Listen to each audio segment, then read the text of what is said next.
now declare this hearing to be in session. We are here to hear case number BOA 250902228. All that wish to testify, please stand and take the following oath. That would be,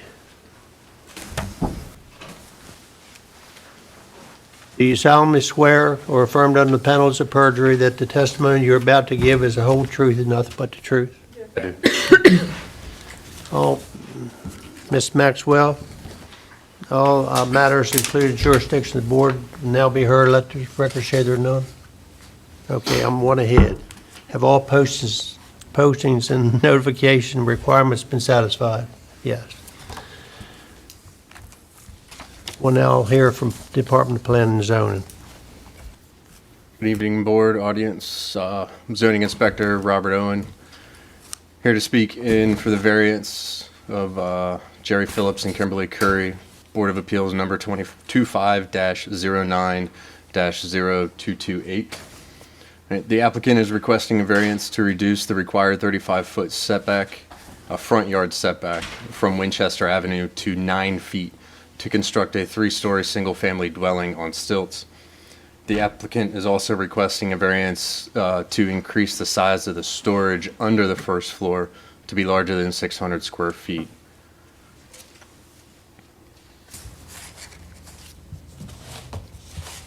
In this slide, the parcel is tax map 58E, and also 67 is the number. It totals 30.39 acres and is located at the end of Winchester Ave in Graysonville on the shores of the Winchester Creek. The bold black line identifies the parcel in question tonight per the signed and sealed surveyor's boundary and topographical survey, which should be marked as number 13 for the evidence. There is currently a dwelling on this parcel and has been since the 1950s per GIS, first showing up in 1957. It is zoned NC2, Neighborhood Conservation 2, normally for 2-acre lots, but this lot is 17,010 square feet, and the lot is subject to NC 15 building code. Parcel 67 is in the intensely developed area and is normally red on this layer, but it also has the floodplain, so that's why it looks more magenta. It is completely in the flood zone, elevation 6 foot, normally blue in that layer. And this slide is the representation of the proposed new dwelling as provided by the signed and sealed surveyor's boundary and the topographical survey. In the historic zoning permitted a minimum lot width of 70 feet. In 1980s, the zoning changed to the current designation of NC2, which requires 150 feet lot width. So this lot is currently legally non-conforming.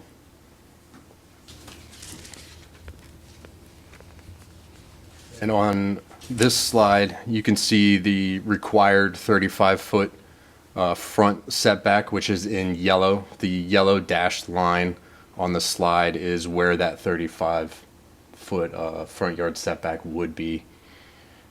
And then the 50-foot critical area buffer in the light blue as well on that screen.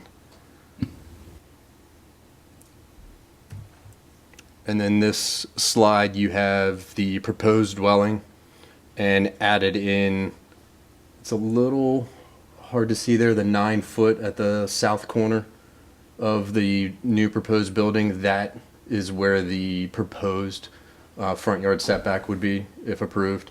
And then the 100-foot critical area buffer, as marked on the survey provided, is there in the blue on the bottom of the slide.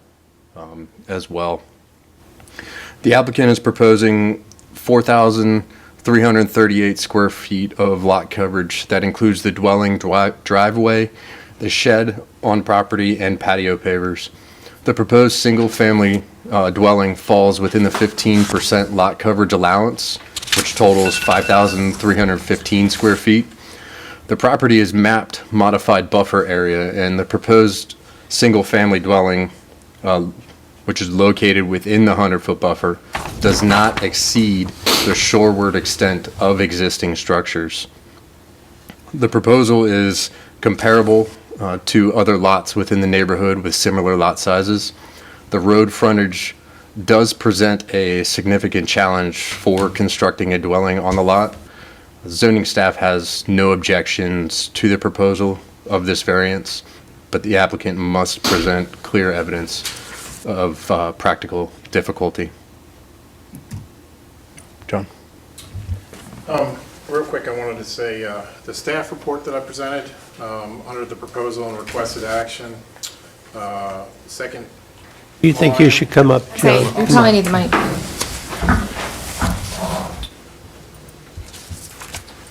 John Kling, Queen Anne's County Department of Public Works. I am the floodplain manager for the county. The staff report that was, I'm not sure what the number is, but the staff report that I sent in to you, the second line under the proposed and requested action, I just want to be clear, the building permit application was not BC 24040037, it was BR 25050409. Can you repeat that? I'm sorry. What's the new code? The BR 25050409. It's listed throughout, Okay. it's correct everywhere else, just No in worries. one section, it's got the wrong permit number. Real quick here, the entire lot is within the flood zone. It's AE 6 is the base flood elevation, which means there's approximately 6 foot of water across the entire lot. Based on the flood protection elevation, the first floor has to be at 8 feet or higher. They're asking for 2,096 square feet, I believe is the correct number, which is an enclosure below that floor. Generally, that has to be limited to parking, storage, or access to the living area. They're limited to 600 in the ordinance, so you have to approve anything above the 600. That's what they're asking for. There's an MDE letter. We basically have said, if you're comfortable with what MDE requirements are and they can prove that they meet the 12 considerations for the variance, we have no objection to you issuing. At all? Yeah, there's one more. Just wanted to give you so here's the aerial topography to give you an idea what's based on the county's GIS right now. So it looks like the high spot's around 3 feet. So there'll be approximately 3 feet of water throughout the entire lot. That's the last part I wanted to just show you to give you a good idea of when the 100-year storm happens, that's about where it's going to be. Yes, and I'm finished now. Questions either? Greg, got a question? No. No question. Okay.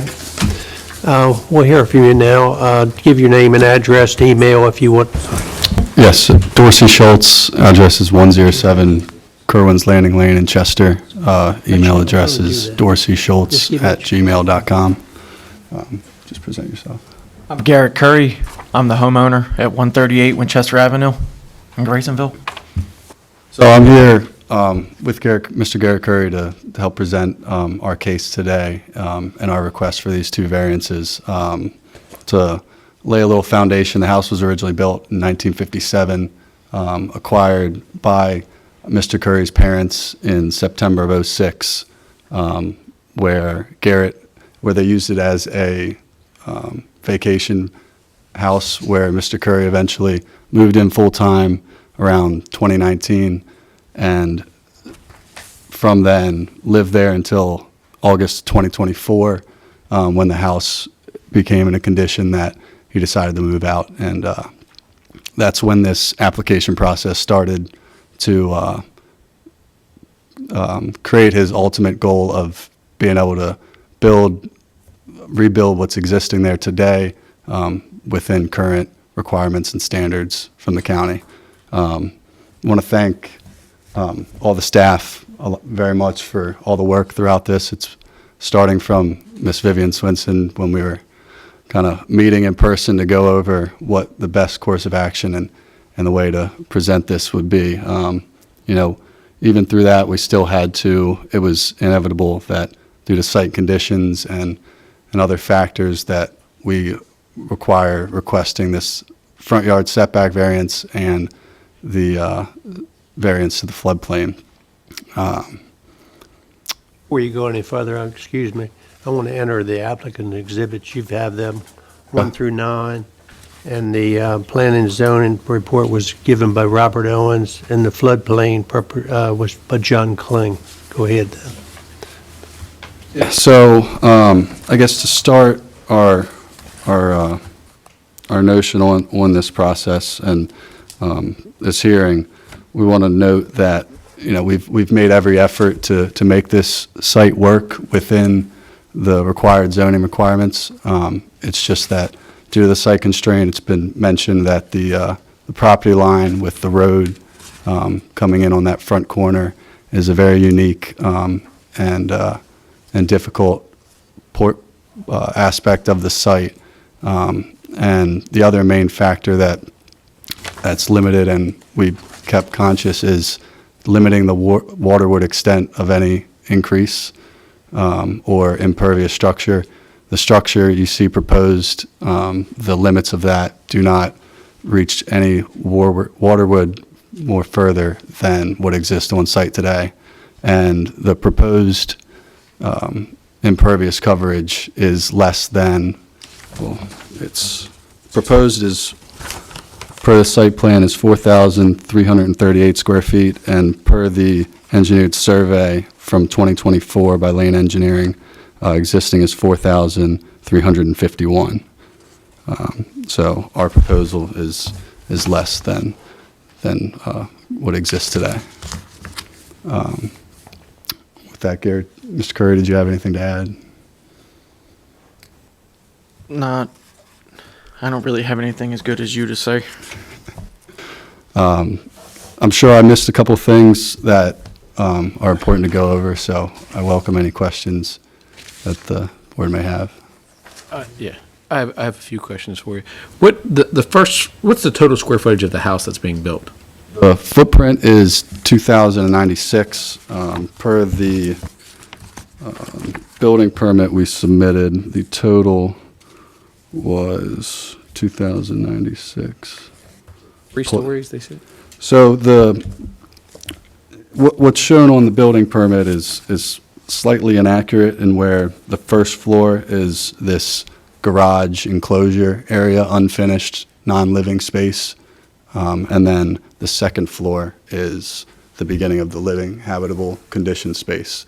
So it's that 2,096 square feet on what we'll call the second floor, and then 878 square feet above that on the third floor, so 2,974 total, with that same footprint below. I think the constraints of the footprint are, almost self-evident looking at the lot and the various distance considerations. But I think you're going to have to go into a lot more detail on the size of the ground floor enclosure compared to the 600 square feet that's permitted. There's also quite a few factors under 14.3-65 that haven't been touched upon. Okay. Yeah, so the purpose of asking for the additional enclosure on the ground floor is to act as storage space and garage for the containing Mr. Curry's equipment and various aspects of his life. He works in the site construction industry, so his job requires him to bring home surveying equipment and other valuable equipment that thus needs to be stored inside, not necessarily temperature controlled, but outside of the elements. What exists there today, the house that is there today, the thought is, and kind of the premise is that the existing footprint is what would be enclosed per the new proposed square foot or footprint below the house. So the lot and the structure is legally non-conforming now, and as such, it could remain, but in order to, improve upon the property, Mr. Curry is requesting to do that, to build the structure above and in essence, keep the below square footage as storage. Are you familiar with the letter that Mr. Kling spoke of with the 12 findings from MDE that have to be addressed? We are aware of it. It came up, we received it yesterday from the department when it was realized we hadn't yet received it. So we have been going through that and checking it out. I don't think I have a copy with me today, but I believe it's also noted in your, in here. Because we're going to need those issues You like them addressed. directly addressed? Okay. I can do that.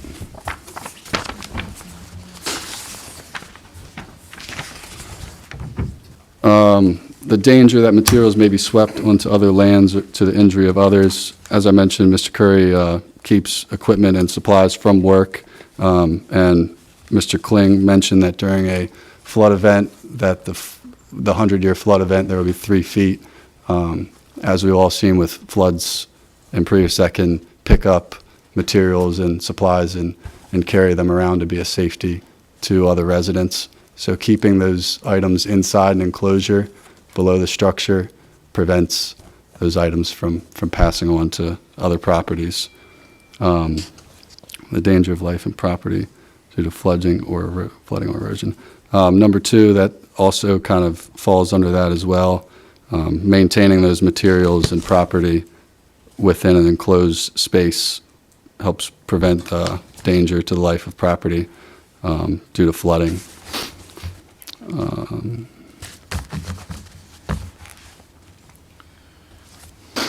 The susceptibility of the proposed development, its contents. We are open to, as required and stated, doing all necessary building requirements to meet floodplain construction requirements within the floodplain, including floodgates and use of specific materials. How much elevation you proposing?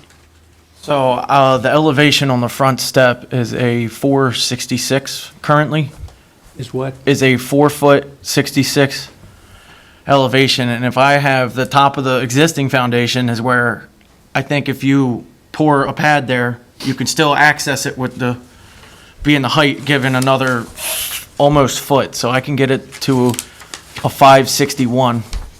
It's a long way from 8 feet, though.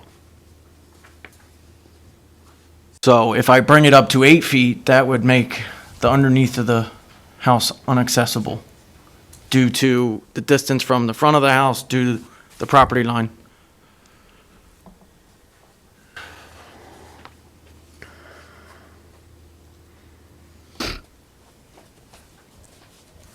But that is a non-living section of the home. Your first floor, I don't know what that elevation would be, but it would be well above the 8 feet. What will be the access to the living area? It's not clear looking at the drawings. It's not showing any stairs or other access on that ground floor plan. So what's the access to the home? Still to be finalized, but it will be a staircase. External or internal? It will be, based on the footprint that we're set up, it'll either be impervious, external, or internal, if it is otherwise.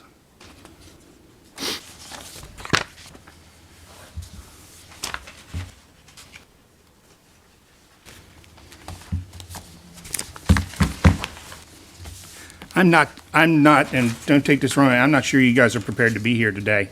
There's an awful lot of questions here that we need you to go through and address, with factual detail.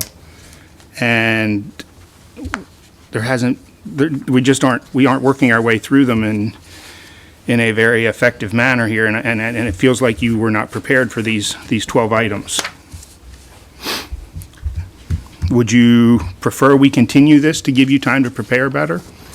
rather, because if we don't continue it and you don't get a ruling in your favor, that's going to further slow things down here. And we can't rule in your favor if you're not prepared to address all of these issues.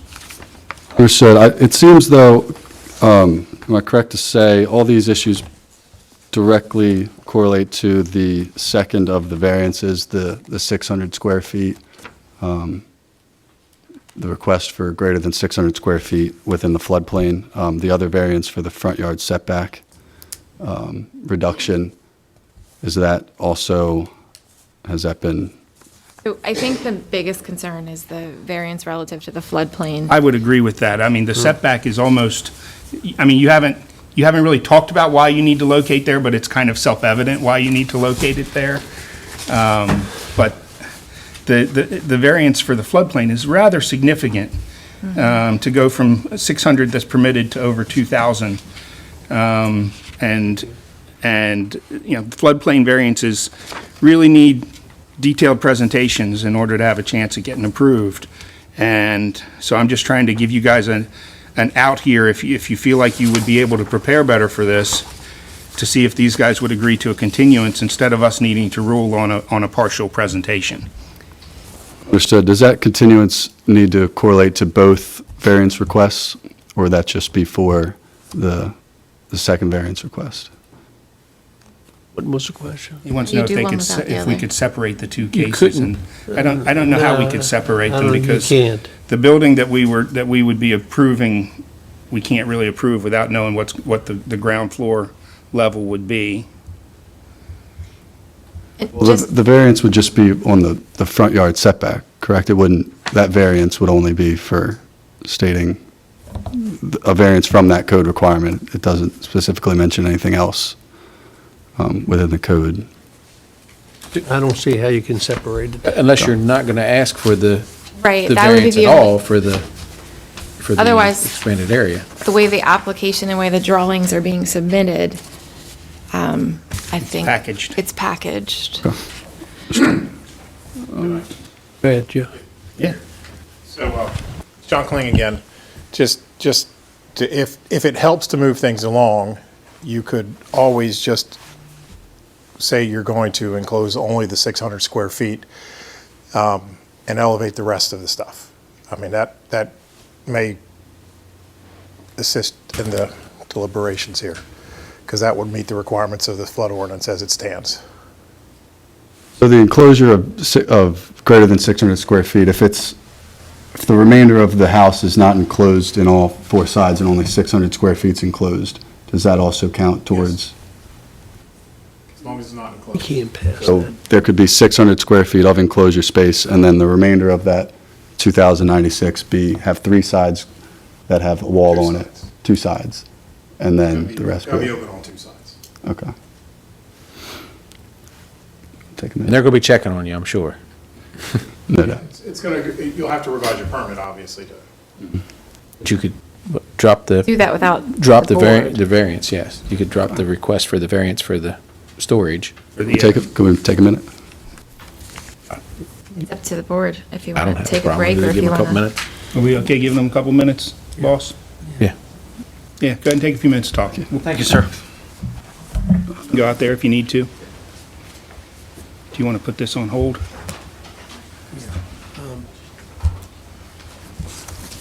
We'll continue this. We need 5 minutes. Yep. No, goodness, no.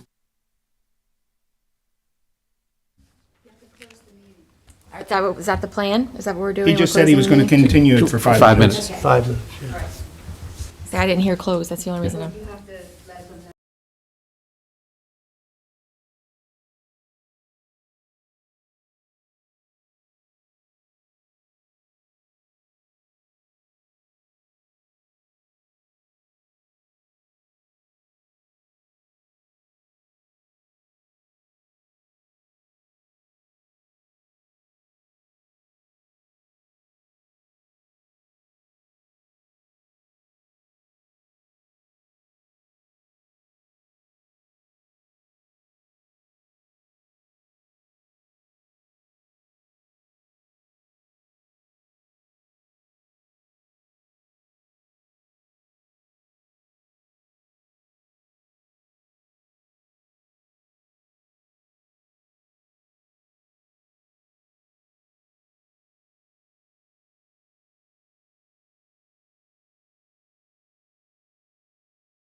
We're back in session then.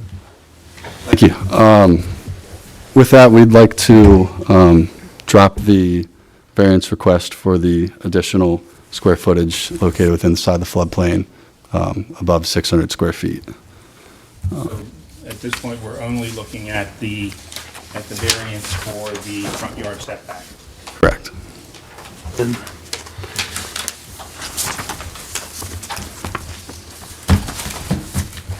I think if we're circling back to that, I think Vice Chairman indicated to maybe hit on some of the Yes. factors I again. was going to see if maybe you could address the need for that. I would like to build the home on the existing foundation. Once you tear it down, I would just reuse the existing foundation. I'm not disturbing anything else. I'm not disturbing land that's already not disturbed. I'll just reuse what is there to build new. And would you say that that 50-foot critical area buffer would make it tough for you to locate this? Yes, sir. The BRL, as you see, is a very odd shape and would be a hard way to build a home. Where's your SRA? The septic area? I don't have, it's public. Public sewer. Okay. Public sewer, private well. And where's the well? The proposed well is in the backyard to the left. If you're looking at the picture to the left, I don't have a. Existing? No. Okay. So the existing well is a little bump out on the front of the home, but that is inactive and no longer to be used. So back there, kind of behind that secondary structure is where the new well will go. No, if it would be kind of like somewhere in that L shape of the home, I don't know where the requirements would be to drill new. And it's the uniqueness of the layout of this site with the Winchester Ave protruding into the site that creates this undue hardship for that 9-yard and the front yard setback.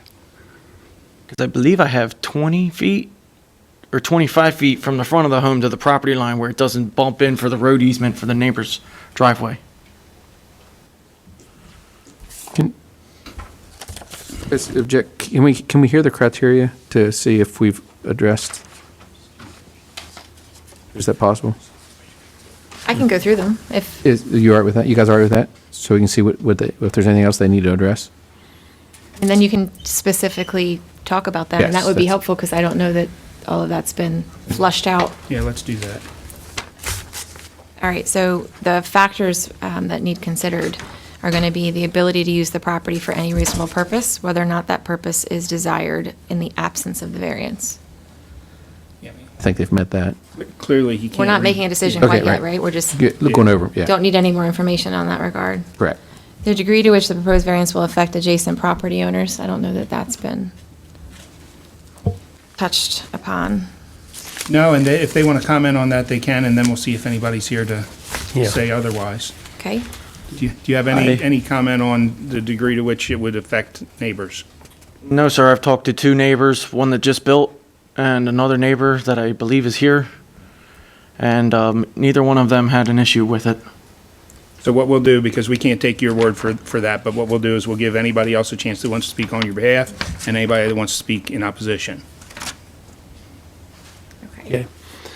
We're going to move on. Those in favor of granting this application will now be heard. Anyone in favor want to speak? Come up. Come up. Your name and address, please. Name is Chana Pereira, and I own 137 Winchester Avenue. I'm Garrett's neighbor. Right on. You're in favor of it. Yes, I'm in favor of him building the house. Give us reasons, or you're in favor, or It's not going to impact anybody, he inherited the property, so I think he should build a house. We're excited for him. which neighbor are you? I am, It's directly across the street from Directly the across, yeah. house with the red truck. Okay, so kind of off screen. Yes. Yeah. Yeah, got it. Okay, anything else? oh, nothing. Okay, thank you. Anyone else in favor? Let the record show there are no one else. Anyone opposing this application? Let the record show there were none. If I may, to touch on that point a little bit, this proposed house is not uncharacteristic to that neighborhood. You can see on the screen, you can't tell from this picture, but that house is a 3-story house, and as well as there's been a couple other houses built along Winchester Ave that that are similar in characteristic to this house. They don't directly have the stilts that we are proposing, but the height and size of it is similar in characteristic. Ready for the criteria then? I There's no think we are. discussion? I think we are, We and can then we come can up with it. discuss. All right, under 18-121C, the factors that need to be considered. 1, the ability to use the property for any reasonable purpose, whether or not such purpose is desired by the appellant in the absence of the proposed variance. I think personally, I believe it's obvious that this is the only place he could locate a reasonable size footprint on this property. He's using the existing footprint. So I think that that the property would be unusable without this variance. Yes, I agree Yes. with that. Okay, the degree to which the proposed variance will affect adjacent property owners. One adjacent property owner testified it would not affect him. The others had the opportunity and were notified, and There's no so there's testimony no testimony to the, or indication of any such issues. Impact of the proposed variance upon the resource protection provisions of Part 4, Article 9 of Chapter 18-1. No indication of any. Okay, and the degree to which the situation might be more properly addressed by amending this Chapter 18. Not within our control to comment. To grant the requested variance, the board must find under 18-1-121B as follows, that a literal enforcement of this Chapter 18-1 would result in unnecessary hardship or practical difficulty as a result of the specified conditions. Yes, Those conditions are peculiar to the property involved. yes. yes, Those conditions are not the result of any action taken by the appellant. yes, The variance will not be contrary to the public interest. yes, Evaluation of alternatives proves the variance is required. yes. Yes. Finally, the board must find any variance granted is no greater than an amount minimally necessary to ameliorate the conditions giving rise to any practical difficulty or unnecessary hardship. Yes. Yes. You've been practicing that word. I tried really hard. Motion, You ready for a motion? I guess. All right. In regard to case BOA 25090228, would like to make a motion for a variance to construct a 3-story single-family replacement dwelling with porch, specifically to allow, apologies here, I've got screwed up. 35. To reduce the required 35-foot front yard setback from Winchester Avenue to 9 feet. In regard to the second part of the application regarding the enclosure on the first floor, that that portion of the variance request has been officially withdrawn. Second. So that. we're talking about the first one. We're that's only up. talking about the first, First one. the 9-foot setback. I'll second that. All in favor? Aye. Aye. I now declare this hearing to be adjourned. You will receive a formal decision as soon as possible. Thank you, sir. Thank you, guys. Thank you. That one's had me all screwed up. A little messy.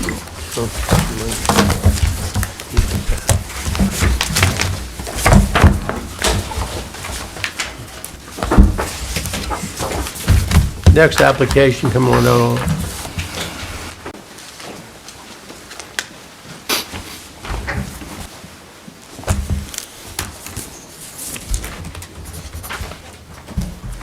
Hi, Lindsay.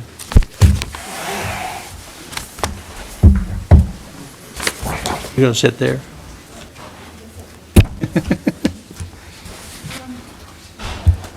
Or here, whatever, wherever she wants to sit. You want to sit there? Okay, all right. I think I can stand here quickly. I have a preliminary motion to raise, and then I will sit back and let them present their case depending on how that shakes out. Let me open it up first. okay? Right, perfect. I now declare this hearing to be in session. We are here to hear case number BOA 25100230. All wish to testify, please rise and take the following oath. Do you solemnly swear or affirm under penalty of perjury that the testimony you're about to give was the whole truth and nothing but the truth? Mrs. Maxwell, have all postings, notifications, requirements been satisfied? And any matters related to its jurisdiction, this board will now be heard. Let the record show they were known. Department of Planning and Zoning, but we'll hear from you first. Thank you. So Lindsay Ryan, on behalf of the Department of Planning and Zoning, I preliminarily have a request to dismiss this appeal as being filed untimely. Specifically, as stated in the staff report, the applicant submitted the request for a variance on July 21st and was advised on July 23rd in writing, which is provided in your packet as Board Exhibit Number 6, that the board could not grant the variance as requested because the board did not have the authority.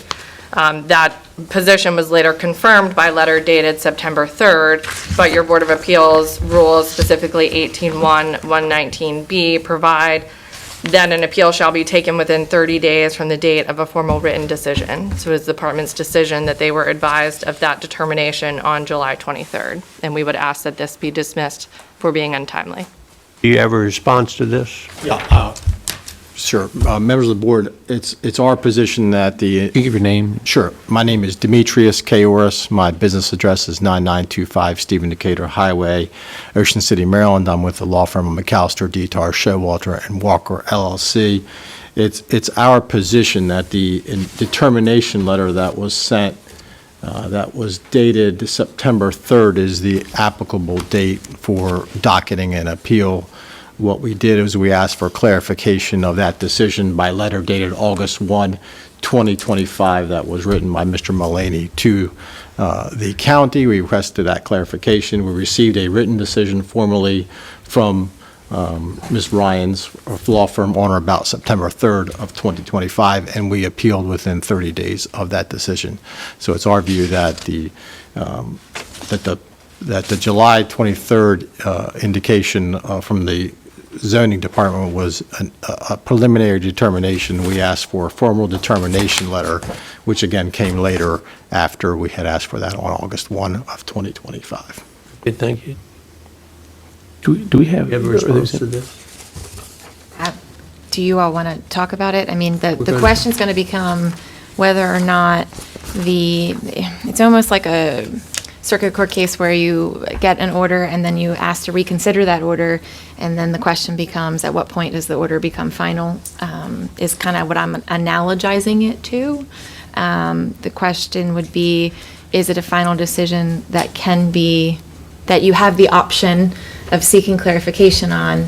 I don't know if there's anything in our statute that would permit the ability to reconsider and/or clarify, but we can chat through that issue. That's going to be the question, whether the request to clarify extended the time frame because it was almost akin to a motion to reconsider the decision. My question to this, if they have the right to appeal this case, that's my question. Well, it's not about the right to appeal, it's about you have to do it in a time frame. Well, same thing, just about. I think to the chair's point, that is the ultimate question. If you decide that the appeal was timely filed, then the question is whether you have the authority to actually consider it because of the determination of the code. But I have raised that the appeal application was untimely, and you could dismiss it on those grounds if you found that after discussing with counsel. Copies of the letters? They're in the packet. So right now, we're just talking about the timing issue. We're not talking about the ability to hear The it. July 23rd email here appears to only have gone to DMS and Associates. Correct, and at that time, that was the agent for the applicant. Okay. Trying to find it here.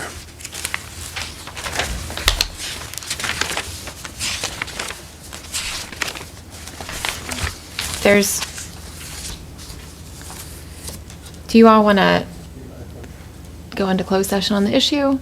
We may need to. I was just trying to make sure I didn't have any other questions for for everybody before we do.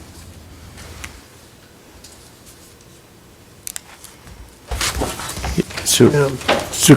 I'll just make a motion, we'll go into close, to go into closed session. Okay. Second? Oh, For legal advice. Legal advice, yes. You all vote on it? Shouldn't take long. I didn't hear it. We You all didn't voted vote. on it? yeah, Aye, yeah. who seconded. Aye. We're not together tonight. Stop the hearing then for a minute. And we'll-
So in regard, Okay, we're back in session. so in regard to the, You need to make a motion to reopen. Oh, I make a motion to reopen the meeting. second. All in favor? Aye. In regard to the pending motion of dismissal on the basis of timeliness, I would like to make a motion that we dismiss that in that the July 23rd email does not appear to be a sufficiently formal declination. The final two sentences, let me know and I will have a response letter developed, and we cannot provide further plan review until addressed, to me is not sufficiently final. So I would like to make a motion that we decline the pending request to dismiss. Second that. All in favor? Aye. So we're going to continue this. I've got to get my stuff straight again. Are there any other motions before we proceed? Any more motions at all? Nope.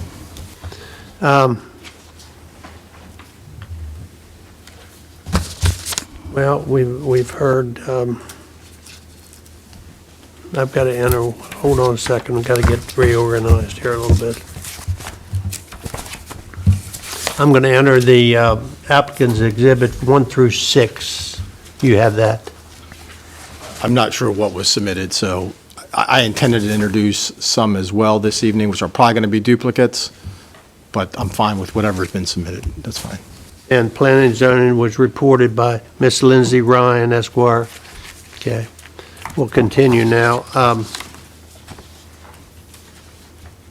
Go ahead with your case. Sure. Again, my name is Demetrius Kaoris. I'm here on behalf of 3Cs LLC, which is the appellant in this particular case. I have Joe Cusimano here, who is a member of 3Cs LLC to my immediate left, and we have Kevin Sharon seated all the way to the left. He's an engineer for 3Cs LLC in this matter. The purpose of the hearing is relatively straightforward, and I think it's a very limited and discrete issue. And that issue is whether the Board of Appeals can grant a variance from a setback standard that is set forth in Section 18-1-58B of the zoning code. And that setback happens to be 100 feet from the intersection for uses that include fuel pumps. And that's the issue, is can you even hear or allow a variance to proceed when that's what you're seeking. It is our contention, the appellant in this case, that the Board of Appeals is authorized to grant a variance from Section 18-1-58B. And of course, the county takes a contrary position. In this case, the planning office contends they are not authorized, this board is not authorized to hear a variance request and has declined to process the requested variance in this instance. Again, this issue in this case is very narrow. We're not asking the Board of Appeals this evening to grant a variance. All we're asking for is a determination that the Board of Appeals is authorized or has the authority to grant a variance if we meet the criteria. And if you decide that, we'll be obviously back in a month or however long it takes to reschedule this matter and be before you and present evidence as to that issue. Mr. Cusimano will provide just some basic minor background about this project, how we got here, and what is pending before you this evening. Mr. Sharon will provide some site-specific background information and very basic information about the proposed use and the just general reason why we would need to come before this board for a variance. At the conclusion of this testimony, I would ask and request that the Board of Appeals determine that it is legally authorized to hear the variance request and authorize us to proceed in this matter. At this time, members of the board, I'm going to ask Mr. Cusimano a few questions here to present our position. Again, there's going to be some exhibits that I introduced that may be duplicative of what you have, but I hope they will assist in you determining what the issue is this evening. Mr. Cusimano, could you give us your full name and your business address, sir? Yep, it's Joe Cusimano. I'm one of the owners of 3Cs. Address is 624 Del Rhodes Avenue in Queenstown. And Mr. Cusimano, can you identify the properties that's at issue in this particular case? Yes, it's 1104 Price Station Road in Churchill, where the old Batters Up restaurant was. It's an existing commercial building. And can you provide some background about your acquisition of the property And Sure. what uses were considered before you got to the point where you're considering this use? Yep, so we bought this property almost 4 years ago now. We attempted several times to reopen the restaurant. We were in front of you guys a few years ago, as you probably remember, and we just financially couldn't make it work. So we've been carrying the project for 4 years, trying to find something that'll work, and we think a convenience store and with pumps is ultimately what's going to help the community around there. And I have several signed letters from all the neighbors that are, all in support of this project. Mr. Kubianis, has a site plan been developed in connection with this matter? Site plan been developed? Yes. Okay. I'm going to show you what's been marked as Exhibit N. If I may approach the board members and hand out a copy, I would appreciate it.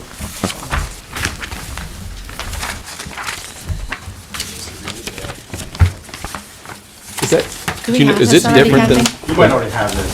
I just, having three? doubles and triples isn't always. that's it, yes. All right, so that's existing Exhibit 3. Okay. Because I didn't know how it was submitted to our, as I was not the underlying attorney, but.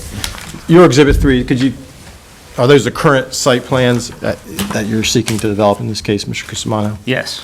And do the current site plan is going to require a variance? Yes. Can you explain briefly why that is required? Yes, we have an existing entrance that's within 100 feet of an intersection. That intersection is Carville Price Road, which is a dirt road. Has a traffic count of like less than 1 car a day, which I didn't know was possible, but the county has confirmed that we cannot improve the road. The county cannot improve the road. We've made every attempt to add another entrance off of that road to cross the railroad track. We've failed. It's just not possible, so the existing entrance we have is our only entrance. It's off State Highway Route 405, Price Station Road, and State Highway has told us in writing that they support our project and with the existing entrance. And did you apply for a variance from the 100-foot setback standard that we have been discussing this evening? Yes. Okay, and was that application processed by the planning department? It has not been. Okay. And did you seek further clarification from the planning department as to why it was not being processed? Yes, we have, but it's unclear to me why we cannot process the variance application. And your attorney sent an August 1, 2025 letter to Mrs. Moordock of the planning department asking for clarification? Yes. And again, I apologize, members of the board, I'm not sure what exhibit number that is in your version, but there should be an August 1, 2025 letter that was sent by Mr. Mulaney. 4? Thank you. So that was a letter you're seeking clarification for the basis for not processing that variance? Yes. And the county responded, is that correct? Yes. And the county indicated that it was their position that you could not seek a variance in this instance, correct? Yes. And that is the September 3rd, 2025 letter from Ms. Ryan in response to that request, correct? Yes. And I believe that is in your packet as well, members of the board this evening. And as of right now, so you're kind of stuck in limbo because you cannot proceed with the variance application, correct? That's correct. And you can't proceed with a conditional use application because you need the variance. Is that accurate? Also correct, yes. And is the community generally supportive of this project as you understand it? Very supportive, yes. And how do you know that? I have multiple signed letters. I've went around, talked to every neighbor around there, and I have not had opposition yet from any So neighbors. to be clear, if you guys get to that next level, bring them, because we don't accept signed letters or hearsay testimony. Absolutely. Bring the people, not the Yeah. letters. And if you're successful this evening, all you're asking for is the opportunity to come back before the Board of Appeals and present your case on the variance request. Is that right, Mr. Cusimano? That's right. All right. That's all I had of Mr. Cusimano. I'll move on to Mr. Sharon real quick. Mr. Sharon, could you give us your full name and address, please, for the record? Sure. Kevin Sharon with DMS and Associates. Business address is P.O. Box 80, Centerville, Maryland. And Mr. Sharon, what is your role with this development project? I've been retained by 3Cs to act as their engineer for this project. Could you just orient the board quickly as to the location of this property at issue in this case? Sure, it's on Price Road, right off of 301. The batter's up, I'm sure you guys are all familiar with the location of it. It's an existing site, obviously, that when batter's up was approved, had a state highway approval for the permit for that access. And members of the board, I believe you should have, and if you don't, I'll introduce it, a vicinity map like this showing the general location of the property. We don't have that exact map, I don't believe. If you have copies, I'm going to submit that. Sure, I do. I believe this next one will be 7, if I'm correct. We have 1 That's through right, 6. 7. 7.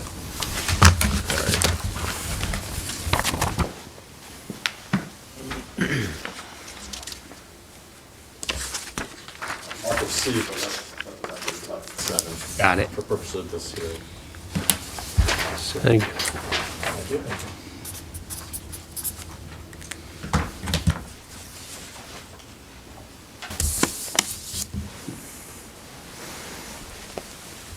All right, and is that generally, is Exhibit 7 generally the location of the property at issue in this case, Mr. Sharon? Yes, it is. And what distance is between the property line and Route 301 in this instance? From the property line, it's just shy of 200 feet to 301. Okay, and Exhibit 3, I believe, is the site plan Yes. that you prepared in this matter? Yes. All right. And again, how far is the proposed entrance from the dirt road known as Carville Price Road? It's about 81 feet. Okay. So when we came back before, we were asking for a variance of roughly 20 feet from the standard of 100 feet. Is that right? Correct. Did you consider moving the entrance? So the frontage for the property on Price Road would not allow for the entrance to be moved to meet the 100 feet. Railroad track. Right, or even south, you're right up against the property line. So yeah, you have buffers that you need to stay away from the property lines as well, right? Right. Okay.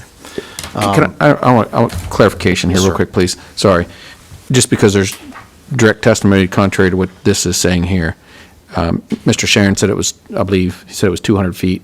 To 301. Where just for our Exhibit 7, which you have labeled as C, is showing 153.7. If we could just get clarification on which one's which.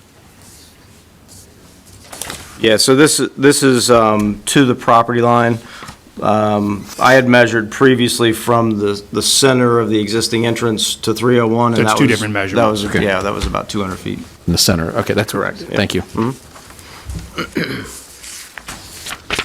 All right, so it's not feasible to move that entrance in any way, correct, Ms. Sharon? And to develop the property pursuant to the proposed site plan that has been admitted here as Exhibit 3, that would require a variance from that 100-foot setback to put the entrance at that location. Correct. Okay.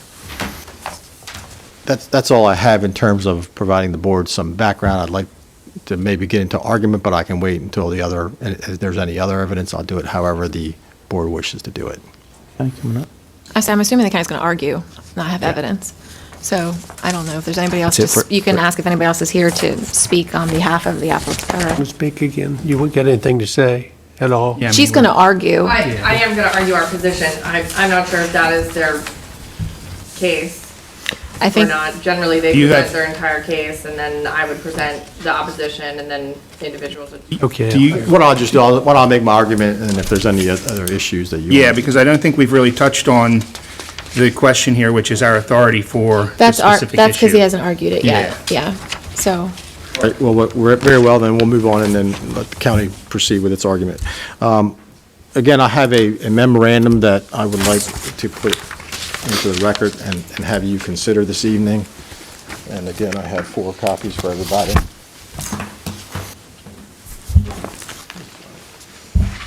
The record applicant Exhibit 8. Oh, thank you, sir.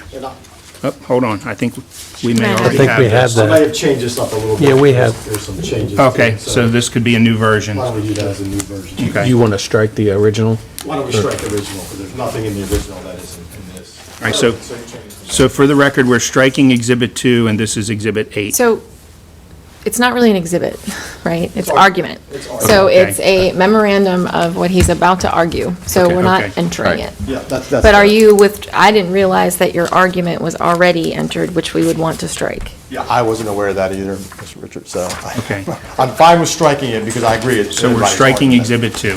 I'm not sure what's happening here. So this is your argument, you're going to argue this, because I haven't seen this, so I haven't had the opportunity to prepare a written argument in response If to you this. want time to do a written argument response, I'm sure the board would give it to you. Sure. But, I mean, it's not an exhibit, I'm fine. I wouldn't object to that. I understand their position. We received this on October 2nd. so the original was already in the packet. Okay. Yes, so it's been floating, but it's not an Been- exhibit. okay. He's just presenting a memorandum of his position he's about to argue. As I just indicated, if the county wanted the same time frame to also put theirs in writing, I'm sure that you all could have the ability to provide that time. Do we want to proceed with in favor, against, and all that?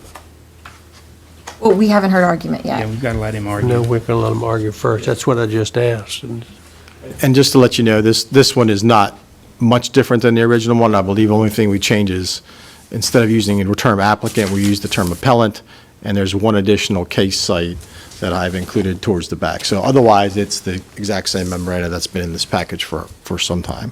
In any event, I think the legal issue first goes to, okay, what is the jurisdiction of the board?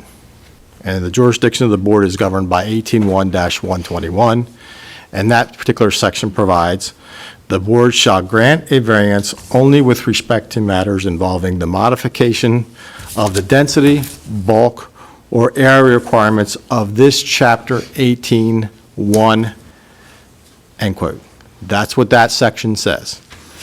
And 18-1 is the entire zoning code. That's what 18-1 is. And the term variance, if you look at that definition in your code, it says it's a permission to depart from the literal requirements of Chapter 18, granted pursuant to Chapter 18-1, Part 7, Article 22 of this Chapter 18.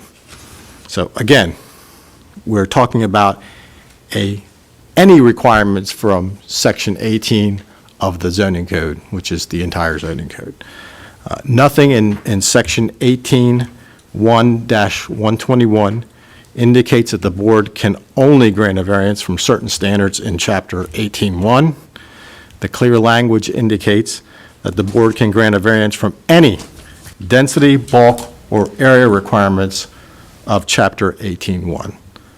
So, and it's our position that if the legislature had intended to impose limitations on the granting of variances from certain provisions of Section 18-1, it could have included specific language limiting this board's authority. It did not. It said you can grant a variance from any provision of Chapter 18. So therefore, you can grant a variance from any particular requirement that is a density, bulk, or area requirement. Then the issue comes to, okay, is whether the requested variance from a setback standard in Section 18-1 constitutes a density, bulk, or area requirement. And it is absolutely clear that a setback standard is an area requirement. There's pretty clear case law on this. The Appellate Court of Maryland in Dan's Mountain Windforce LLC versus Allegheny County Board of Appeals, that's 236 Maryland App 483 at page 501, explained that area variances are variances from area, height, density, and setback or sideline restrictions, such as a variance between buildings, end quote. In other words, a variance request from a setback standard is a variance request from an area requirement. I would also refer the board to the case of Mayor and Council of Rockville versus Rylands Enterprises. That's 372 Maryland 514 at page 537. It's a 2002 case, and there the court said, a variance refers to administrative relief which may be granted from the strict application of a particular development limitation in the zoning ordinance, i.e. setback, area, and height limitations, etc.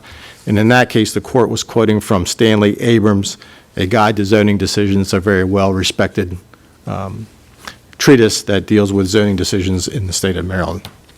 So because the setback area is a requirement of the Board of Appeals, that it is authorized to grant variance from those requirements and is authorized to grant variances from the entirety of 18-1, it is our position that the board does have the authority in this instance to hear the variance request and give us the opportunity to present evidence before this board as to whether we meet the applicable standards for a variance.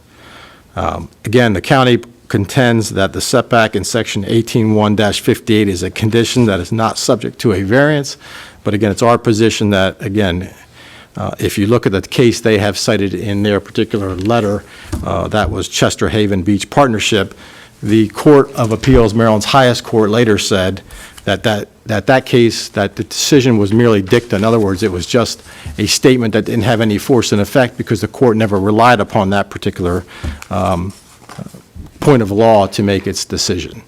And it did not decide whether a variance could be requested from a conditional use standard.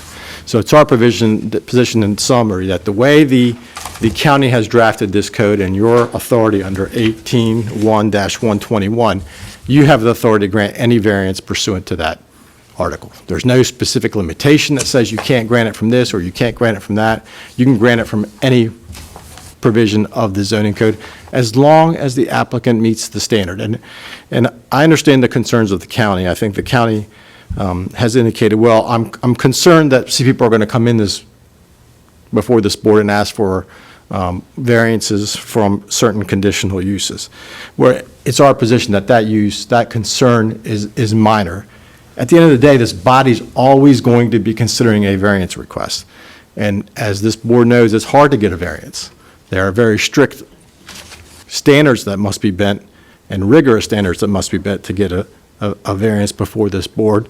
And most often than not, an applicant will not be able to meet those standards. So you already act as a gatekeeper to anybody that comes in here and asks for a variance request because of the high standard and the presumption that variances are not permitted unless the applicant comes in here with clear and convincing evidence to establish why it is. All we're asking for is the opportunity to come before this board and present our case as to why we believe the variance standards can be met under this particular circumstance with this particular project, and why we believe it's appropriate for our development project to deviate from section 18-1-58 of the code, which requires a 100-foot variance. Accordingly, we request that this board reverse the decision of the planning board and reverse and give us the opportunity to come before this board on our zoning application. I understand it's a lot to ask this board to overturn the planning commission in this case, or the planning determination, but I think this is the right decision. It all it does is give us an opportunity to come back here and see if we can meet the high standards that must be met. You get to act as a gatekeeper, and if you like the project and you like the reasons why we believe the standard has been met, you can grant it, or if we don't meet those standards, you can certainly deny it. Unless the board has any questions, I'll rest this evening. No question. You got any questions? No. No questions. Thank you very much. Ms. Ryan, you want to come up here, Kevin?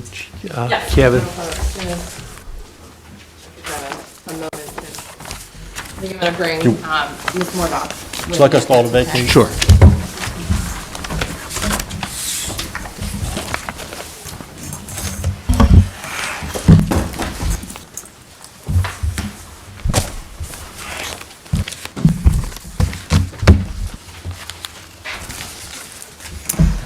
Thank you. Again, Lindsay Ryan here on behalf of the Planning Department, and I have Amy Mordock, Planning Director, here with me.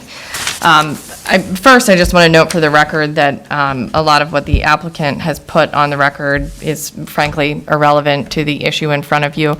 The issue at hand this evening is determining whether there was error in the Planning Department's determination that this board did not have the authority to consider a request for a variance from a supplemental use standard.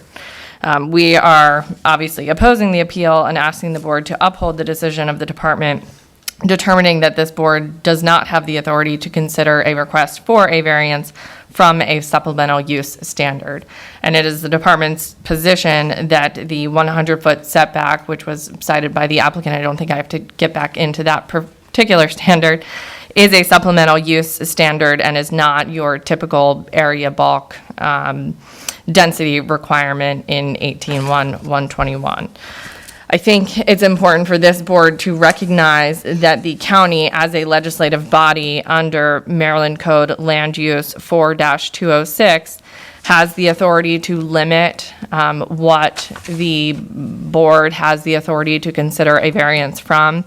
Specifically, it states that by local law, a legislative body, in this instance, the county commissioners, may specify in a zoning law the allowable modifications that may be made by variance. So the county certainly has the authority to limit the scope of what you all can consider when considering applications for a variance. And while there were other cases cited related to when a variance can be permissible, the same issue was not really on the table because there were no limits to those particular codes that were cited in those cases. So first, I think before getting into legal argument, I'm going to have Ms. Mordock answer some simple questions. First, your name and position. Yes, I'm Amy Mordock. I'm the planning director for Queen Anne's County. And can you explain what a conditional use is under the Queen Anne's County Code? Yes, a conditional use is a permissible use in a zoning district that is permissible as long as certain additional standards are met. Those standards are specific to that use to allow flexibility in the code, as long as a threshold, in addition to standard conditional use provisions are met. It specifies very specific standards to that use that allows that use to live in that particular zoning district under a conditional use category. It's meant to give flexibility in extra uses that are permissible. And is that similar to a supplemental use? Yes, it is. So generally, all of the supplemental uses within the county have specific standards that the department has determined are appropriate in a specific zoning district, provided that they meet those standards because of the inherent nature of that supplemental use. That's correct. And are you familiar with Queen Anne's County Code 18-1-121? Yes, I am. And how has the department historically interpreted 18-1-121, specifically related to variances? The standard for variance is specific to 18-1, and there's also clarifying language that specifies that 18-1 and one specific use in the conditional use standards, which is telecommunication towers, are varianceable. That second statement is prescriptive in terms of the interpretation of the first statement in that clause. In each zoning district, there are specific density, bulk, and area requirements. It has never been the interpretation of the department during my tenure and in my understanding of historic interpretation that the bulk standards that reside under supplemental uses and under conditional uses are subject to variance. And have there been other applications that have come before the Department of Planning and Zoning seeking a request for a variance from either a conditional use standard, aside from the 18-195B where it's permitted by the text, or a supplemental use standard? Yeah, most recently, we've had several cases of cannabis processors and cannabis distributors. When the county enacted its provisions, there were very specific setbacks that had to be met between a processor or a distributor and churches, schools, public places of parks. We had interpreted those additional standards as very specific to that use. That use was a conditional use at the time. The ordinance has since been updated, but applicants were not permitted to proceed with variance requests and had to meet that setback standard for citing cannabis uses.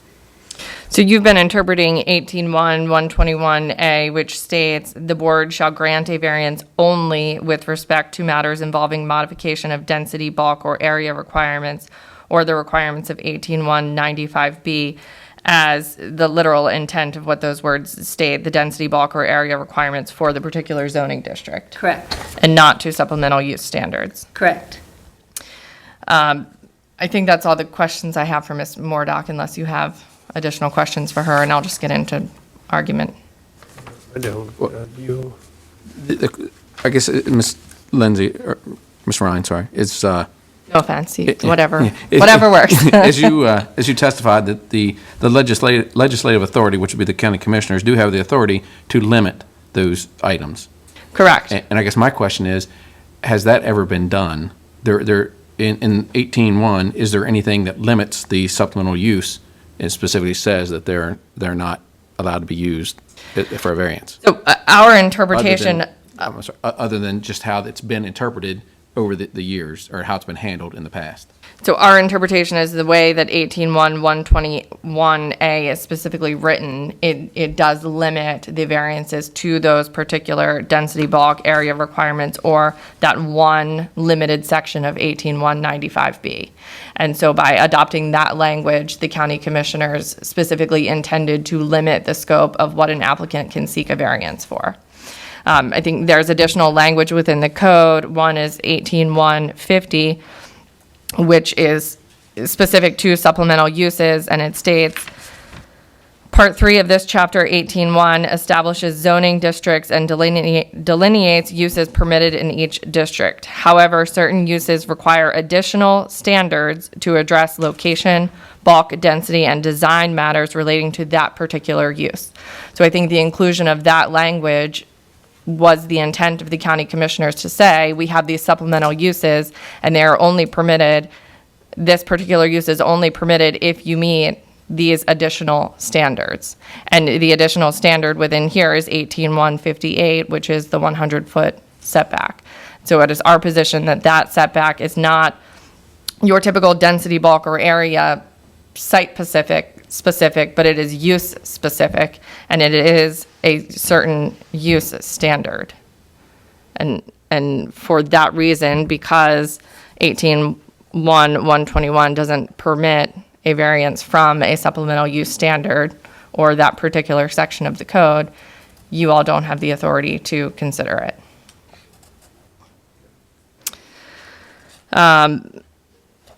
So again, kind of getting into some of that, in their submittal seeking a variance, the applicant requested a variance from the supplemental use regulation of 18.158B, requiring the entry-exit lane setback of at least 100 feet. And going back to the supplemental use regulations, that is a supplemental use standard, which would then permit the use on that particular property. The subject property is zoned village center with density, area, bulk requirements established by 18.125, and if they were seeking a variance from a standard of 18.125, we wouldn't have an argument to that, because that is a bulk area or density requirement for which this board does have the authority to grant a variance on, but that's not what is in front of you today. Additionally, the county code permits conditional uses and defines them in 18.113 as a use listed as a conditional use in this section may be permitted as a conditional use in any district, provided the requirements of this Part 3 and Part 5 of this Chapter 18.1 have been met. Subsection G further states, although a use may be permitted or conditionally permitted in a particular district, a use is not permitted or permissible on every parcel unless the use can be located on a parcel in full compliance with all of the density and dimensional requirements and other regulations of this Chapter 18 applicable to the specific use and parcel. And so it is our argument that that further limits the authority to apply for a variance from that supplemental use standard. I think as Ms. Mordock testified to what a conditional use and a supplemental use is, it's generally an inherently offensive use or a use that has a public safety, health, welfare concern, but additional standards are put in place to protect neighboring property owners and that property owner as well. And to allow for a variation from those terms really defeats the purpose of establishing it as a conditional use or a supplemental use to begin with. We cited in our letter the case of Alviani v. Dixon, where the Maryland Supreme Court said in an ordinance in which certain matters are excluded from the applicability of variance relief, it can be inferred that the legislative body's intent is that all other areas are susceptible to variance relief. So our argument, really going back to the letter, is that the Queen Anne's County specifically has limited the authority to apply for a variance to the density bulk and area requirements and that one standard of 18195B, which is related to telecommunications towers. I do have one additional question for Ms. Mordock related to supplemental uses. What other supplemental uses within the code have setback standards, if you know off the top of your head, that if we are overturned and the applicant is successful, that individuals could apply for a variance for? I'm going to check, but I know that mega farms, which are CAFO operations, hold a 300-foot setback for buildings associated with the operation. So that's one example. Poultry houses that have to be 100 feet from a property line in an ag and countryside and 300 feet from a common property line for an existing residence.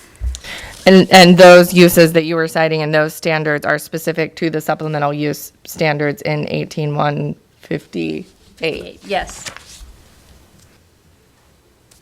And again, it's the county's position that those are supplemental use standards and not your typical density bulk or area requirements. Correct.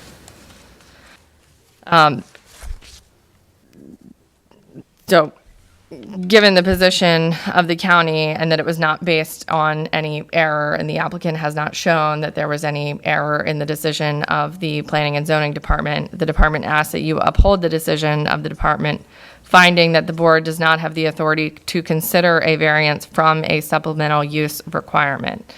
The applicant has the burden of proof here, and frankly, we don't feel that they've met that, and we would ask that you consider the implications. I know that council mentioned that you still have to then find the criteria to grant a variance, but it would ultimately defeat the purpose of establishing these uses as conditional uses and supplemental uses by being able to eliminate the criteria that would permit them in the first place.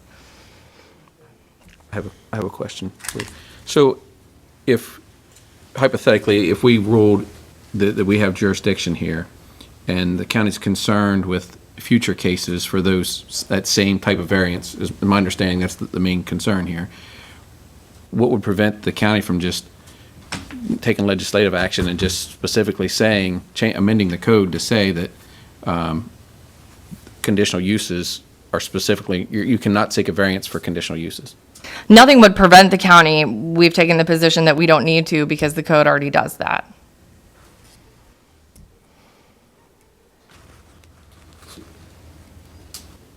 I say what I would be talking about in advice giving would be a closed session type of.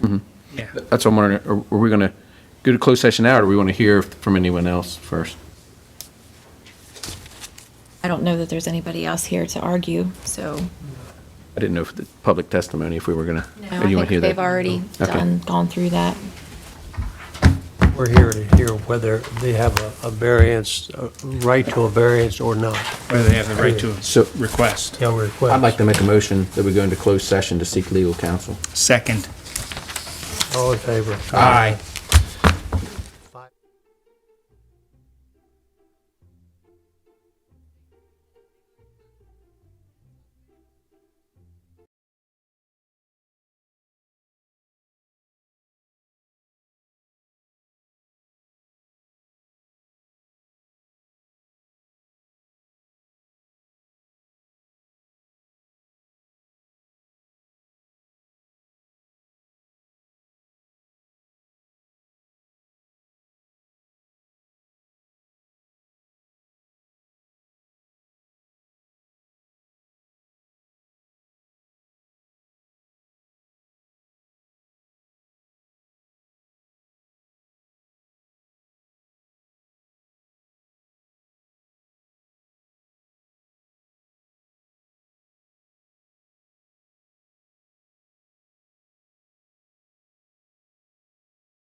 Back in session. I would like to make a motion, given the importance of reviewing the case law that has been presented, I would like to make a motion that we continue this meeting until our regularly scheduled that we continue this hearing until our regularly scheduled March meeting, so that we can have time for council to review the case law and provide us appropriate legal guidance in order to respond fully. Second that. All in favor? Aye. Now declare this hearing to be adjourned. We're going to have a March meeting. Yeah, That yeah. suit everyone in March. And the reason we had to choose March instead of February is due to vacations. Medical procedures. Medical Oh, I'm procedure. sorry. I'm really not choosing. I'm not choosing this one. I was taking the HIPAA-friendly approach. I understand that. I'm an open book. Will the board permit the department if the department so chooses to submit Yes. a written Oh. memorandum in response to? I suggest you Yes. agree to that. How quickly? If we're going to be ready for March, how quickly do we need Well, that? maybe I'm memorandum? going on vacation. How much time do you need? In a perfect world, I'm looking at all this while I'm recovering because I'll have a computer and no appointments. When is that? So hold on. The Tomorrow. 18th is I won't be able to do it right away. But like first week of March? Oh, yeah, I was gonna say 3 weeks. And so can we just split, say, 30 days? Sure. I'd like to make a motion that we give them 30 days. 30 days, yeah. And you'll provide a 30. copy to, Absolutely. Second. All in favor, aye. Aye. Motion to I've adjourn. already adjourned. You ended the hearing. I don't know that you adjourned the meeting. And now declare this hearing to be adjourned. perfect. That's it. No need of going to rest. 30 days notification, you don't get it in 30 days. How are you keeping all the stuff for this case you plan to Some of keep them it? throw away. What's that? Yeah, the first one you throw away, but this one's brand new.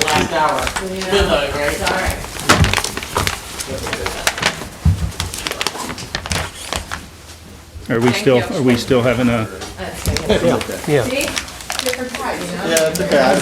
We're gonna have our, That's okay. I don't know. We know your name, but I don't know if we've met each other. So Nice to meet you. you too.